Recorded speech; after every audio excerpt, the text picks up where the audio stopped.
네, 정치권 이슈로 넘어가겠습니다. 강성필 민주당 부대변인, 정광재 국민의힘 대변인 나왔습니다. 안녕하세요. 안녕하세요.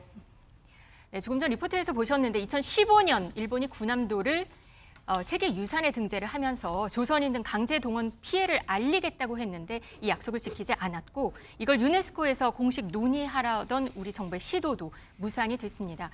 이 일본과의 관계 이거 어떻게 봐야 될까요? 부대변인. 이거 결국 우리가 패했습니다. 일본과 우리나라는 지금 표대결을 하는 그런 상황이었어요. 그러니까 이제 메이지 산업 유산과 관련해 가지고 이행이 제대로 되고 있는지 평가를 하는 겁니다. 근데 여기에 대해서 이제 제대로 이행되고 있지 않기 때문에 이제 한국이 여기에 대해서 유네스코 문화유산 회의에 정식 안건으로 이것을 채택해 가지고 우리가 논의를 해보자라고 하니까 일본이 이것을 정식 안건으로 채택하기 전에 먼저 양자 간에 협의를 하는 것이 우선이다라고 이제 수정안을 낸 거예요.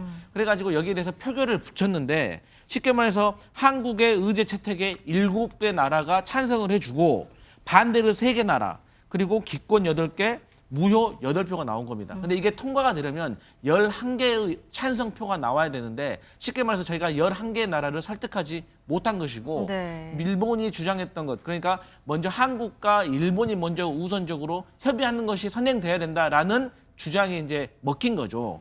그러면 이런 상황에서 지금 우리 한국이 해야 될 건 뭐가 있냐면 앞으로도 이제 계속해서 이 문화유산 회의에 저희가 이제 이의를 제기하겠지만 결과적으로 한국을 지지하는 우군을 형성하는 게 사실 미흡했다고 제가 생각을 합니다.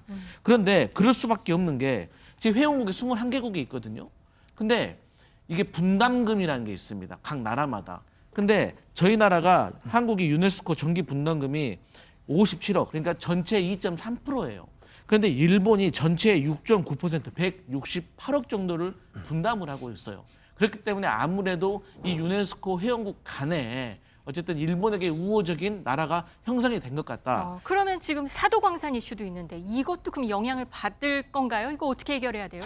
당연하죠. 이게 다 연결이 다 되어 있는 문제이기 때문에 그래서 이제 이 문제를 다시 해결을 하기 위해서는 우리가 실제적으로 이 뭐 남아프리카 공화국이라든지 아니면 아프리카에 있는 회원국들 그리고 이제 동남아시아에 있는 회원국들을 저희가 개별적으로 설득을 해야 되고 여기에 대해서 이제 ODA 공적 개발 원조라든지 유네스코 사업을 통해서 저희가 우호국을 만들어야 되고 그다음에 이제 두 번째로는 이제 분담금도 조금 확대를 해야 될 필요가 있는 것 같습니다. 그리고 이제 과거 사례를 보면 이 유네스코 회원국 간에 분쟁이 있었던 게 있어요. 그러니까 뭐 2006년도에는 독일하고 폴란드가 사실 아우슈비츠 유산과 관련해 가지고 분쟁이 있었고 또 2014년에도 중국과 대만이 또 분쟁이 있었는데 여기에 대해서도 결국에는 이 외교력이 조금 한몫을 했다고 보여지는데 그럼에도 불구하고 이 두 개 나라는 나름대로 서로가 조금씩 양보를 해서 잘 해결을 한 사례가 있기 때문에 저희도 이제 일본과의 어떤 협상도 중요하지만 또 우리 한국에서 할 수 있는 실질적인 좀 노력부터 해나가는 것이 필요하다 이렇게 보여집니다. 외교력이 핵심일 것 같은데 이번 투표로 앞으로 유네스코 차원에서 이 구남도 문제 제기는 좀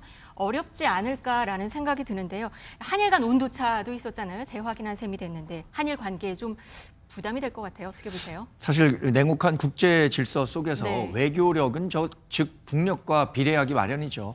지금 유네스코에서 이렇게 표결로만 간다면은 단기간에 우리가 일본을 꺾고 우리의 의견을 관철시키기는 상당히 어려울 겁니다. 지금 일본이 얘기하고 있는 양자 협상이 우선이다라고 얘기를 했잖아요. 우리는 그러니까 국제사회를 지렛대 삼아서 일본을 압박해서 그 양자 회담의 결과를 좋게 이끌어내는 게 최선이라고 봅니다. 사실 한일 관계와 관련해서는 이게 우리 국내 정치의 이 정치적 의도로 이용되는 경우가 굉장히 많았거든요.